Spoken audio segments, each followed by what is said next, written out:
આંબેડકર જયંતિની ઉજવણી માટે પ્રદેશ ભાજપની એક મહત્વપૂર્ણ બેઠક છે, જ્યાં આવતીકાલે કમલમ ખાતે આ બેઠકનું આયોજન કરવામાં આવ્યું છે। ભાજપના કેન્દ્રીય નેતા તરુણ ચુગની અધ્યક્ષતાની અંદર આ બેઠકનું આયોજન કરવામાં આવ્યું છે। ગુજરાત પ્રદેશ અધ્યક્ષ સી આર પાટીલ આ બેઠકની અંદર ઉપસ્થિત રહેવાના છે। ભાજપના તમામ ધારાસભ્યો, સાંસદો, સંગઠનના હોદ્દેદારો આ બેઠકની અંદર ઉપસ્થિત રહેશે।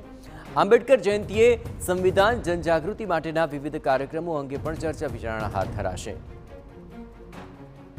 અને આ સમગ્ર કાર્યક્રમની અંદર જે રૂપરેખા છે તે અનુસાર આ કાર્યક્રમનું આયોજન કરવામાં આવ્યું છે, પરંતુ એ પહેલાં આ આખા કાર્યક્રમને લઈને બેઠકનું આયોજન આવતીકાલે કરવામાં આવ્યું છે।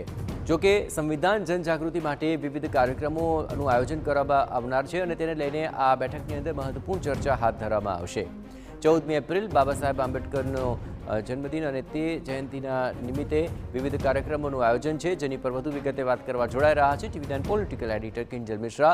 કિંજલ, આંબેડકર જયંતિને લઈને આ એક મહત્વપૂર્ણ બેઠક છે, આખરે સંવિધાન જનજાગૃતિના લઈને પણ કઈ પ્રકારના કાર્યક્રમો હશે અને આ આખા બેઠકની શું છે રૂપરેખા?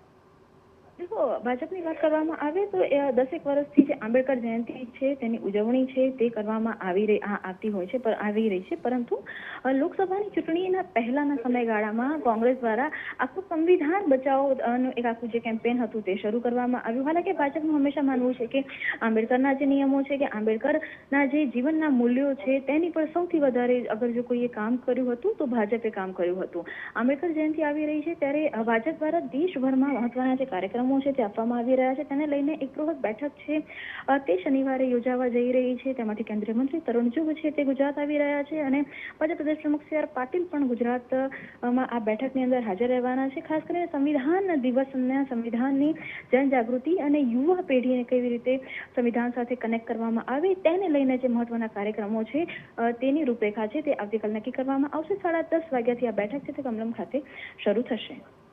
આભાર કિંજલ, તમામ ગતિવિધિઓ પર આપ નજર રાખતા રહેજો। તો હવે સંવિધાન જનજાગૃતિ કાર્યક્રમોને લઈને ચર્ચા વિચારણા એ આ બેઠકનો મહત્વપૂર્ણ મુદ્દો બની રહેશે।